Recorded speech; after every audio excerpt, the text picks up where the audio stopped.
am Sophie Yan from China Daily at the 2016 Global Sources Mobile Electronics Show. Here by my side is Ben Wong, the head of Global Sources Direct. Hi, Ben. Hi. Welcome to join us again. Thank you. So for those first-time audiences, could you please brief us what the Startup Launchpad is? Yeah, so Startup Launchpad is basically a compilation of hardware startups from around our region. Trying to get access to distribution. So a lot of the distribution right now is done online, but the reality of it is that 10% of purchases by consumers online is only 10%.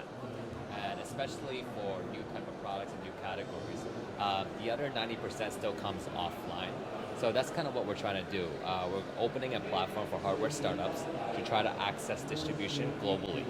And right now we're Asia's largest, representing 150 hardware startups here at our show. So why startups? I mean, I think it will be, because I am a layman, I think it will be easier for GS to facilitate business of those well-known companies, right? Yeah, so you're referring to our OEM business and our core business. But the reality of it is for global sources, we're always looking to reinvent ourselves by introducing new things for our markets. So by having our ear really close to our buyers, as well as to the supply side with our suppliers, we understand that innovation is kind of the next hunger for the market. And with that, we know that a lot of resources are being poured in innovation, and startups is the product of innovation at the moment. And so for now, a lot of our buyers are asking for emerging, new, trendy type of products, and they're all coming from our startups. And working with these startups are really cool because we're seeing new type of devices, the Internet of Things. We're seeing the newest and the greatest in 3D printing, the newest robots, the smart robots. These are kind of things that all of our buyers are looking for. And you'll notice from our show, it's packed because these guys are getting new industry insights on trends that are going to happen next year. So where they are mainly come from? So we have quite a good split. We have a bunch from China. China probably represents about 40% of our startups. We have some from Hong Kong. We have Taiwan. We have Singapore. We have some in US, Canada. And we also have a large representation from Korea.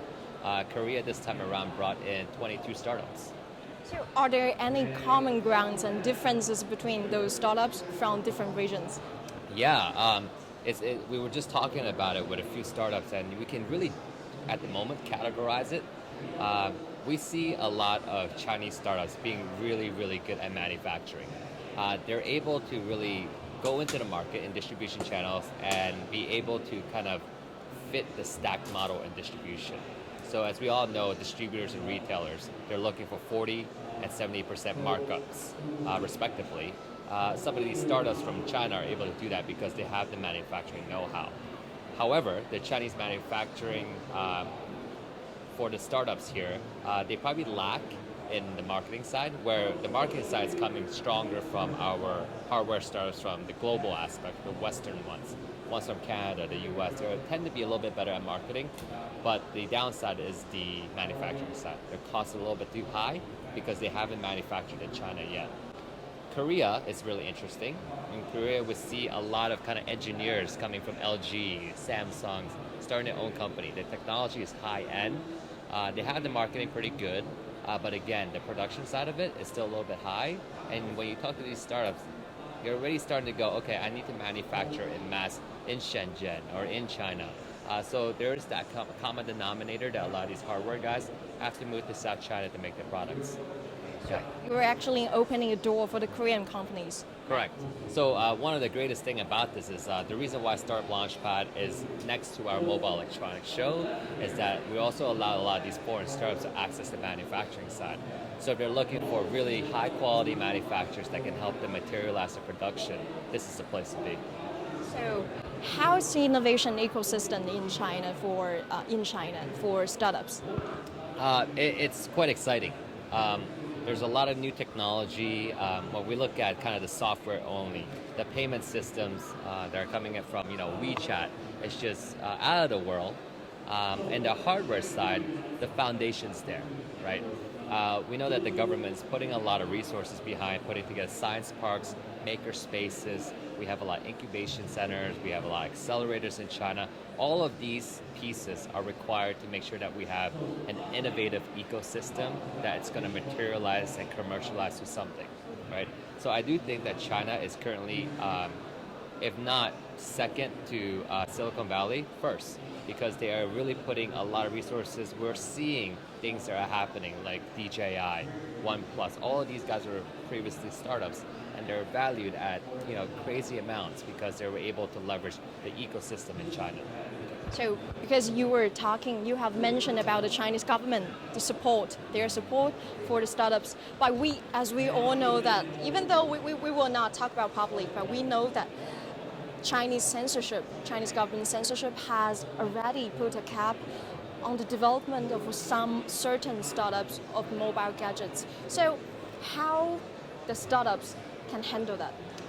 So this is a really good question, and I think that for a startup that is looking to kind of surpass that issue, a startup needs to think global, right? And that global means not just a mindset, but ensuring that you have the resources overseas to help you materialize your goal. The reality of it is that we have startups from Hong Kong, we have startups from overseas that have facilities in China, and they use it as a manufacturing hub. But all the content, all the software, all the servers are outside of China. So I do think that a startup needs to start becoming a little bit more global, not just in mindset, but in resources. Thank you. So let's get a little bit about the startups and major corporations, because I think the major companies, the corporations, they will focus on the mass market products. So for startups, what can they do? Should they compete with those, grab a share from the mass market, or embark on niche market? That's a really interesting question, and there's no correct answer. But I do believe in the three horizons concept. And what that means is that as a multinational corporation, as a big company, you have to invest in your core business, of course. You have to invest in new technologies, of course. And you also have to, in the long term, invest in disruptive technologies. We view startups as being that new technology or that disruptive technology. Now, for a multinational corporation that's very large, they need to consider working very closely with startups that can help. They can help the startups commercialize. Vice versa, the startups can help them with new technology. So I do believe that a startup and multinational corporation should leverage each other and be humble, because we do feel that some of these startups, they come in, they're scared of people in suits, but we're real people, and we're really there to also help them, because we're also craving for new technology, and they're also craving the knowledge and the resources that are available in large multinationals. But if some startups are so ardent, so eager, and so ambitious to compete with those multi-corporation companies, so what can do? Is a wise choice to wage a pricing war against? So if a startup really wants to go head to head with a corporation, it's going to be a tough battle. It's not impossible, but even that startup that wants to target a multinational, they require resources. Whether it's capital investment, whether it's human capital, whether it's the technology, it's an uphill battle, right? While there are some cases that have proven successful when they went head to head, I think the more appropriate maybe, and the appropriate way is to find some sort of good mesh. And we're already seeing a lot of these large corporations having corporate accelerators, putting money and investing in startups. They're starting to realize that there needs to be this kind of partnership in the community. But for a startup going head to head, they will probably need resources from another multinational to help them get there. So you mean the corporation Yes. is the best way, right? Wouldn't call it the best way, but I would call it it's a secured way. Secure. Yeah. You're right. So let's talk more about the mass market. So while you are organizing the startup launchpad, so will you prefer to choose those manufacturers producing the well-received products, or those unique, peculiar products? Yeah. So from a show management perspective, we like anything exciting. It could be niche. It could be something just out of this world, right? But from a more commercial perspective, if I kind of go out there and say, hey, I really like your product, it's innovative, and I want to bring it back to my country, it needs to be a nice balance, right? I always go and tell startups that you have to have the right factors, right? The product is obviously very important, but then you have to have the right pricing, you have to have the right marketing, and not just marketing, but in-store marketing.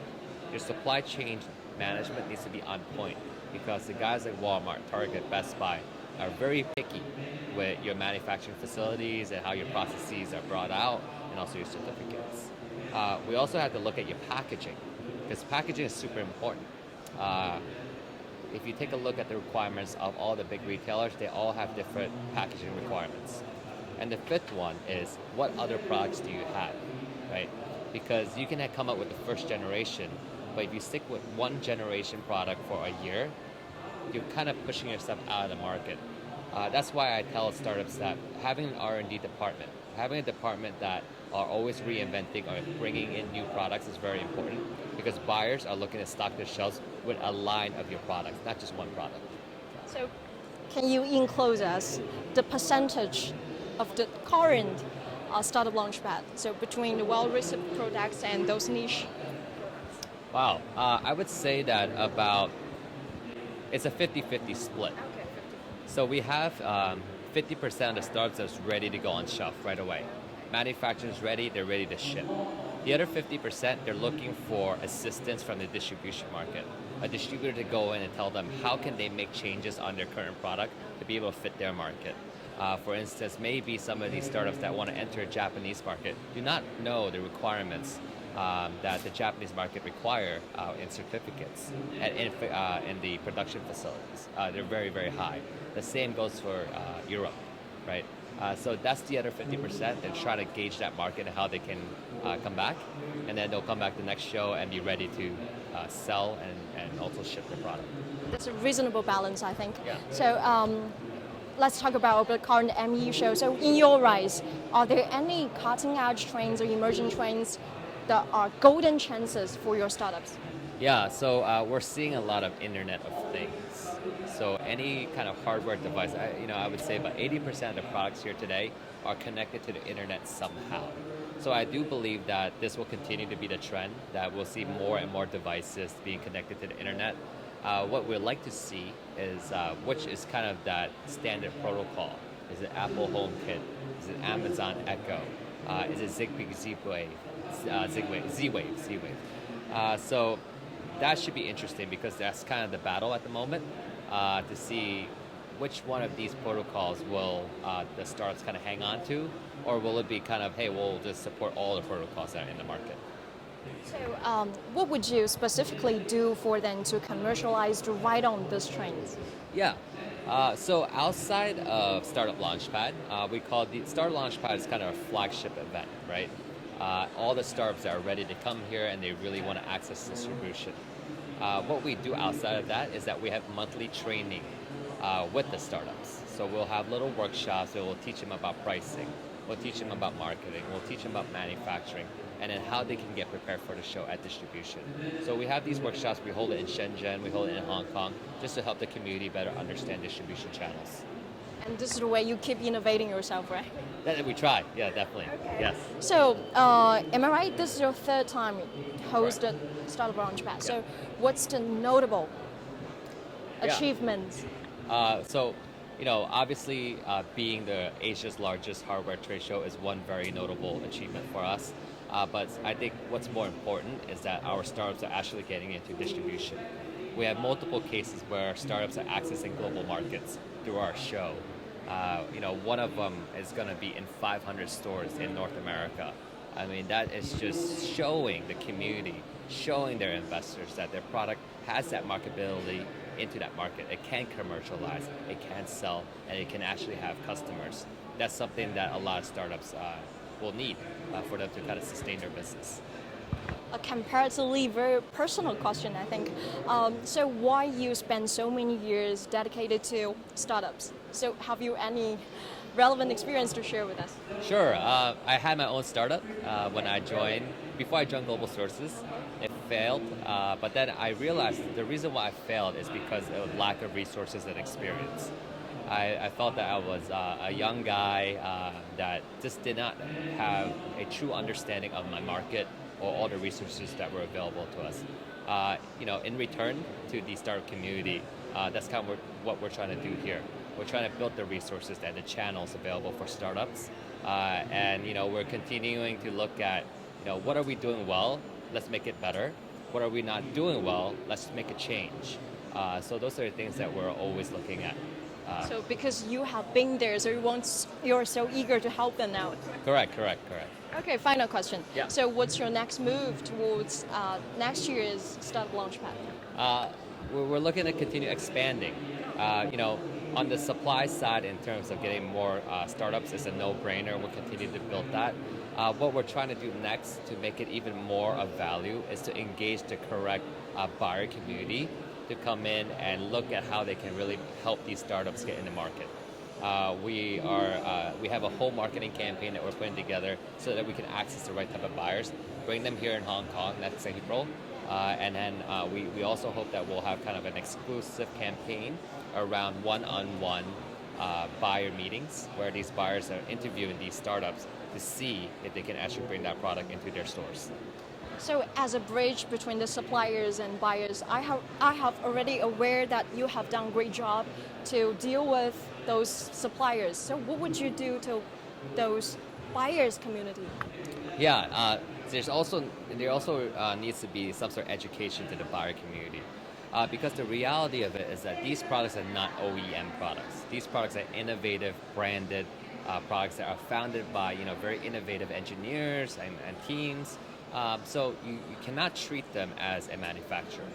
You treat them as a brand that will need help. So I do believe that on the buy side, we do also need to educate that market and say, guys, that when you come in here, these are the expectations. You're not just looking at price, you're looking at something really innovative. So that's kind of the next step that we need to take to help bring in more of these type of buyers into our area. Thank you so much, Ben. We Thank have you. got very comprehensive knowledge of Startup Launchpad. Thank you. And thank you very much for watching. We have more lives coming up, so don't leave.